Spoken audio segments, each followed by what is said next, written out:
Real Red Clips.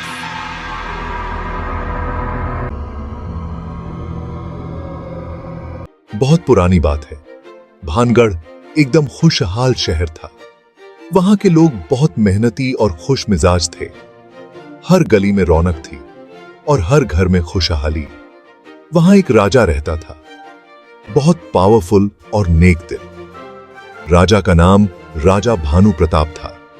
उसने अपने राज्य को बहुत समृद्ध और सुरक्षित बनाया। उसने एक शानदार किला बनवाया। यह किला एक ऊंची पहाड़ी पर था। किले की दीवारें इतनी ऊंची और मजबूत थीं कि दुश्मन का आना नामुमकिन था। किले के अंदर सुंदर बाग बगीचे थे, जहां रंग बिरंगे फूल खिले रहते थे। नीचे दूर तक हरा भरा जंगल फैला हुआ था, जिसमें तरह तरह के पशु पक्षी रहते थे। किले की बनावट इतनी अद्भुत थी कि दूर दूर से लोग उसे देखने आते थे। किले के अंदर एक विशाल दरबार था, जहां राजा अपनी प्रजा की समस्याएं सुनते और उनका समाधान करते। राजा भानु प्रताप का न्यायप्रिय स्वभाव और उनकी दयालुता के कारण भानगढ़ के लोग उन्हें बहुत मानते थे। भानगढ़ में हर त्योहार धूमधाम से मनाया जाता था। लोग मिलजुल कर नाचते गाते और खुशियां मनाते। राजा भी अपनी प्रजा के साथ इन उत्सवों में शामिल होते और सबके साथ मिलकर आनंद लेते। इस तरह भानगढ़ का किला और वहां के लोग हमेशा खुशहाल और सुरक्षित रहते थे। राजा की एक बेटी थी, राजकुमारी रत्नावती। बहुत सुंदर थी वो। एक दिन एक दुष्ट जादूगर उसको दिल दे बैठा। वो उसको पाना चाहता था। जादूगर ने अपना जादू चलाया राजकुमारी को पाने के लिए, पर राजकुमारी ने उसे मना कर दिया। गुस्से में जादूगर ने पूरे शहर को श्राप दे डाला। बोला, भानगढ़ बर्बाद हो जाएगा। कहते हैं अंधेरा होते ही जादूगर का श्राप सच हो गया। भानगढ़ वीरान हो गया। अब वहां कोई नहीं रहता। लोग कहते हैं रात को किले में अजीब अजीब आवाजें आती हैं। कुछ ने तो भूत भी देखे हैं। भानगढ़ का किला, जो कभी रौनक और खुशियों से भरा रहता था, अब एक खौफनाक जगह बन चुका है।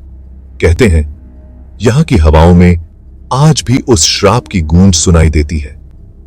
रात के समय जब पूरा किला अंधेरे में डूब जाता है, तो ऐसा लगता है मानो समय थम गया हो। कुछ लोग कहते हैं कि उन्होंने यहां अजीब सी परछाइयां देखी हैं, जो दीवारों पर चलती हैं। कुछ ने तो यहां की हवाओं में किसी के रोने की आवाज भी सुनी है। भानगढ़ का किला, जो कभी एक समृद्ध राज्य का हिस्सा था, अब एक खंडहर बन चुका है। यहां की हर ईंट, हर पत्थर एक कहानी कहता है। कहते हैं यहां की रातें बहुत लंबी और डरावनी होती हैं। जो भी यहां रात बिताने की कोशिश करता है, उसे अजीब अजीब अनुभव होते हैं। कुछ ने तो यहां किसी अदृश्य शक्ति का अनुभव भी किया है। भानगढ़ का किला, जो कभी एक जीवंत स्थान था, अब एक रहस्यमयी और डरावनी जगह बन चुका है। क्या ये बातें सच हैं? क्या ये कहानियां हमारे इतिहास का हिस्सा हैं या सिर्फ कल्पनाएं? गांव के बुजुर्ग कहते हैं सूरज डूबने के बाद भानगढ़ जाना मना है। वे कहते हैं कि इस किले में अदृश्य शक्तियां हैं जो रात में जागृत होती हैं। कहते हैं जो भी रात में किले में गया कभी वापस नहीं आया। कई लोगों ने यहां अजीब आवाजें सुनी हैं और कुछ ने तो परछाइयां भी देखी हैं। क्या ये बातें सच हैं? क्या वाकई में यहाँ कुछ अलौकिक है, या फिर ये बस डरावनी कहानियां हैं जो पीढ़ी दर पीढ़ी चली आ रही हैं? या फिर ये बस कहानियां हैं?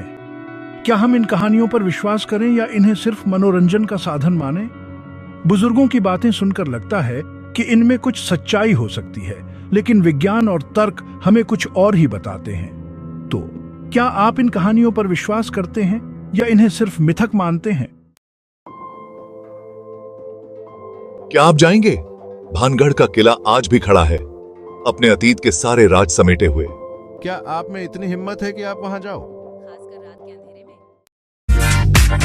में।